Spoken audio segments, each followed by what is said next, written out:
जय श्री राम मित्रों।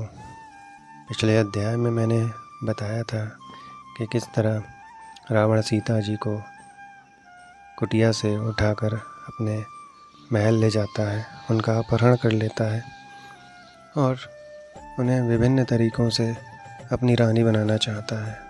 परंतु सीता जी श्री राम को ही अपना सर्वस्व मानती हैं।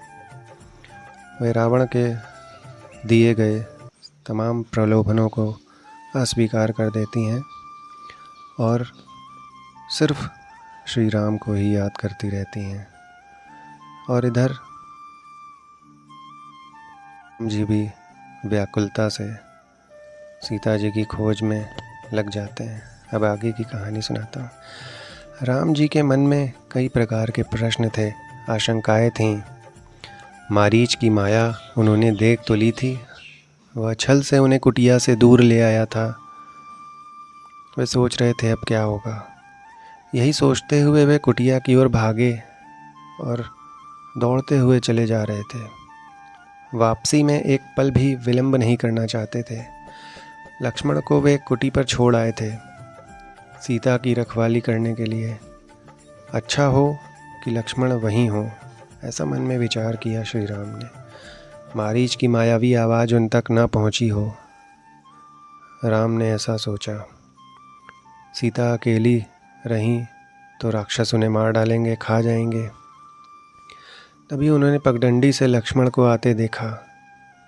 वही हुआ जिसका राम को डर था। अनिष्ट की आशंका और बढ़ गई।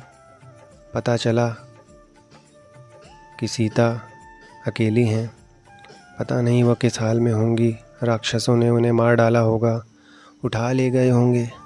अकेली सीता दुष्ट राक्षसों के सामने क्या कर पाई होंगी। कुटी छोड़कर आने पर वह लक्ष्मण से क्रुद्ध हो गए। उन्होंने क्रोध पर नियंत्रण रखा। लक्ष्मण का बायां हाथ जोर से पकड़ लिया। डर ने दोनों भाइयों को घेर लिया था।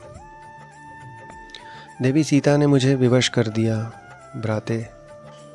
उनके कटु वचन में सहन नहीं कर सका, कटाक्ष और उलाहना नहीं सुन सका। मैं जानता था कि आप सकुशल होंगे। आपकी सुरक्षा को लेकर मेरे मन में कोई संदेह नहीं था, तब भी मुझे कुटिया छोड़कर आना पड़ा।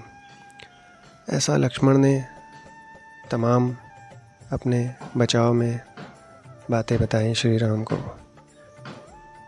श्री राम ने चलने की गति और बढ़ा दी और कहा, यह तुमने अच्छा नहीं किया। तुमने मेरी आज्ञा का उल्लंघन किया है, ऐसा नहीं करना चाहिए था। अब जल्दी चलो, मेरा मन चिंतित है। सीता न जाने किस हाल में होंगी, कैसी होंगी। मायावी राक्षसों का कोई ठिकाना नहीं। ऐसा कह के दोनों भाई आगे चल पड़े। कुटिया अभी दूर थी पर दिखाई पड़ने लगी थी। राम ने वहीं से पुकारा, सीते तुम कहाँ हो। जैसा कि उन्हें पता चल गया हो कि सीता आश्रम में नहीं है। कुटिया मौन रही, वहाँ से कोई उत्तर नहीं मिला। राम की बेचैनी बढ़ गई। उनकी एक आवाज़ पर कहीं से भी उपस्थित हो जाने वाली सीता वहाँ नहीं थी। अनुपस्थित बोलती कैसे। राम की आवाज़ पेड़ों से टकराकर हवा में विलीन हो गई, कुटिया के शून्य में समा गई। राम पुकारते रहे। उत्तर में उन्हें हर बार सन्नाटा ही मिला। चुप्पी हर ओर थी। हर दिन हवा में झूलने वाले पत्ते शांत थे। लताएं गुमसुम पड़ी हुई थीं। चींटियों की चहक लुप्त थी। चिड़ियाँ चहचहा नहीं रही थीं।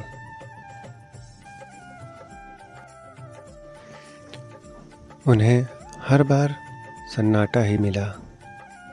चुप्पी हर ओर थी। हर दिन हवा में झूलने वाले पत्ते शांत थे। लताएं गुमसुम पड़ी हुई थीं। चिड़ियों की चहक लुप्त थी। कुटिया के निकट घूमने वाले पशु पक्षी चुप खड़े थे, सब स्तब्ध थे। राम भागते हुए आश्रम पहुँचे। कुटिया में जाकर देखा, सीते सीते पुकारते हुए उन्हें आसपास की हर जगह शांत दिखाई दी। कोई नहीं दिख रहा था वहाँ। पेड़ों झाड़ियों के पीछे गए, उन स्थानों की ओर भागे जहाँ सीता जी जा सकती थीं। सीता का कहीं पता न था। शोक से व्याकुल राम रोने लगे। सीता से बिछुड़ना उनके लिए असहनीय आघात था। वे सुध-बुध भुला बैठे।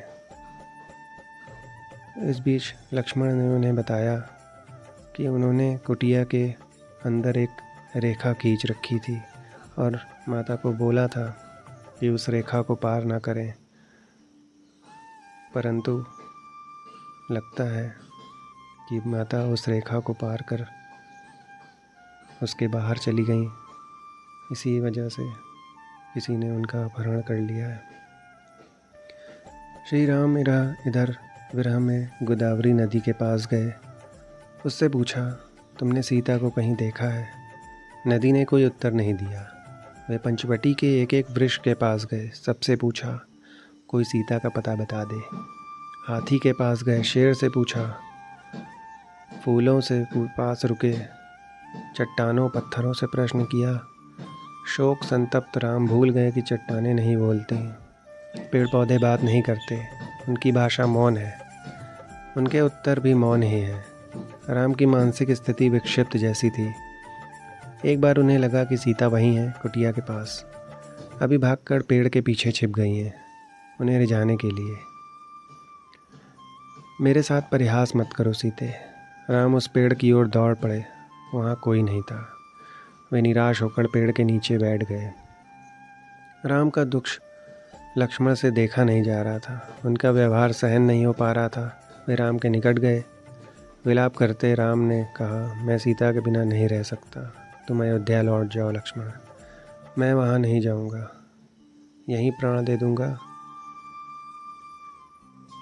मैं सीता के साथ आया था, उसके बिना कैसे लौटूँगा? नगरवासियों को क्या मुँह दिखाऊँगा? तुम जाओ लक्ष्मण, मुझे यहीं छोड़ दो।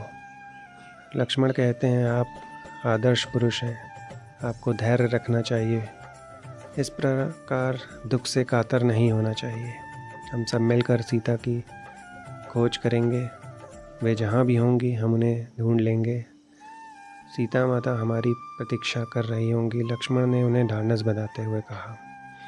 राम शांत हुए। थोड़ी देर में हाँ प्रिय कहते हुए पुनः विलाप करने लगे।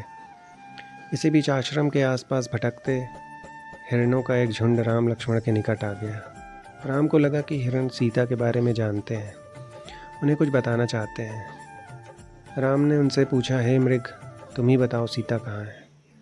हिरण ने सिर उठाकर आसमान की ओर देखा और दक्षिण दिशा की ओर भाग गए। राम ने इस संकेत को समझा और कहा, हमें सीता की खोज दक्षिण दिशा में ही करनी चाहिए।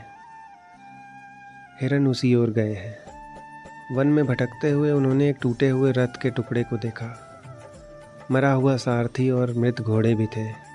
वन में रथ का क्या प्रयोजन, उसके टूटने का क्या अर्थ? राम असमंजस में पड़ गए। लगता है थोड़ी देर पहले यहाँ संघर्ष हुआ है, लक्ष्मण ने कहा। यह पुष्पमाला वही है जिसे सीता ने वेड़ी में गूंथ रखा था। निश्चित तौर पर सीता राक्षसों के चंगुल में फंस गई हैं। यह माला संघर्ष के दौरान वेड़ी से टूटकर गिरी होगी। पर यह रथ कैसे टूटा? राम सोचने लगे। सीता के संघर्ष से यह नहीं टूट सकता। अवश्य किसी ने राक्षसों को चुनौती दी होगी, उनसे युद्ध किया होगा। वहाँ से थोड़ी ही दूर राम ने पक्षीराज जटायु को देखा। उनके पंख कटे हुए थे, वह लहूलुहान थे, अंतिम सांसें गिनते हुए पड़े थे। उन्होंने उन्हें राम और लक्ष्मण को बुलाया। हे राजकुमार, सीता को रावण उठा ले गया है। मेरे पंख उसी ने काटे हैं। सीता का विलाप सुनकर मैंने रावण को चुनौती दी, उसका रथ तोड़ दिया, सारथी और घोड़ों को मार डाला, स्वयं रावण को घायल कर दिया, पर मैं सीता को नहीं बचा सका।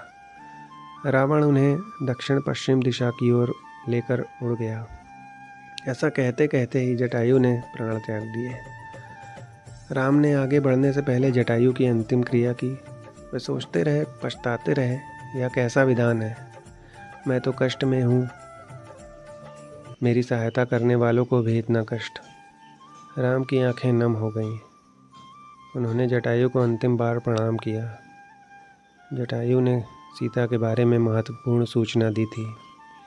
रावण का नाम बताया, दिशा बताई, जिधर सीता को लेकर वह गया, राम जटायु की चिता के पास मौन खड़े थे।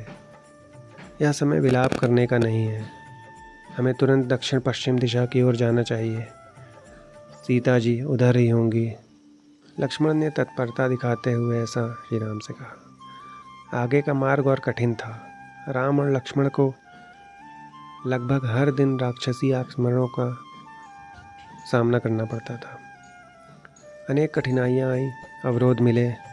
दोनों राजकुमार प्रत्येक बाधा पार करते चले गए। उनके सामने लक्ष्य स्पष्ट था, दिशा तय थी, उन्हें कोई रोक नहीं सकता था।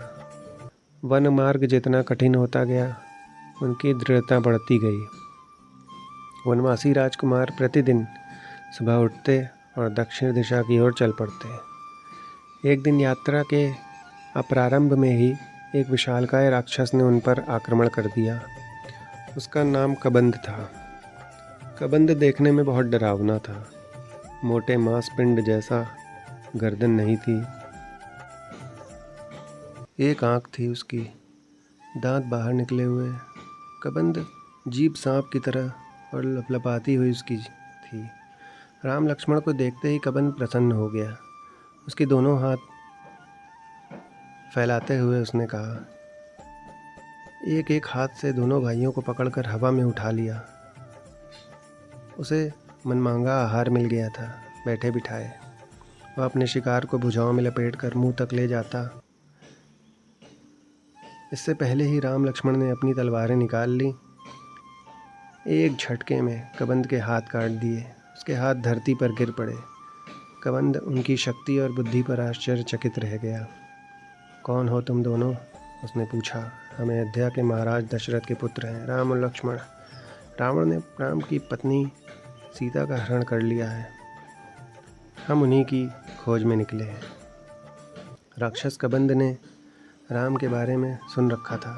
साक्षात उन्हें देखकर प्रसन्न हो गया। उसने कहा, मैं सीता के संबंध में कुछ नहीं जानता, लेकिन तुम दोनों की सहायता का उपाय बता सकता हूँ। मेरा एक छोटा सा आग्रह स्वीकार करो तो मेरा अंतिम संस्कार राम करें। राम ने इस पर सहमति व्यक्त की तो कबंध बोला, आप दोनों पंपा सरोवर के निकट ऋष्यमुख पर्वत पर जाएं। वहाँ वानरराज सुग्रीव का क्षेत्र है। वे निर्वासित जीवन व्यतीत कर रहे हैं। सुग्रीव से मदद का आग्रह कीजिए। उनके पास बहुत बड़ी वानर सेना है। सुग्रीव के वानर सीता को अवश्य खोज निकालेंगे। कबंध की सांसें टूटने लगी थीं। उसका अंत निकट था। राम और लक्ष्मण को अपने निकट बुलाते हुए उसने कहा, पंपा सरोवर के पास मतंग ऋषि का आश्रम है। उनकी शिष्या वहीं रहती हैं, जिसका नाम शबरी है। आगे जाने से पूर्व शबरी से अवश्य मिल लें। यही बोलते बोलते कबंध ने प्राण त्याग दिए। राम ने अपना वचन पूरा करते हुए उसका अंतिम संस्कार किया और पंपासर की ओर चल पड़े। कबंध की बातों से राम को बहुत ढांढस हुआ। सीता तक पहुंचने की आशा बलवती हुई। राम को सुग्रीव की क्षमता और उनकी वानर सेना की शक्ति का पता था। वे जल्दी सुग्रीव तक पहुंचना चाहते थे। जय श्री राम मित्रों, आगे की कहानी अगले पार्ट में सुनाऊंगा। अगर आपको ये अच्छी लगी हो तो लाइक, सब्सक्राइब और शेयर करें। धन्यवाद।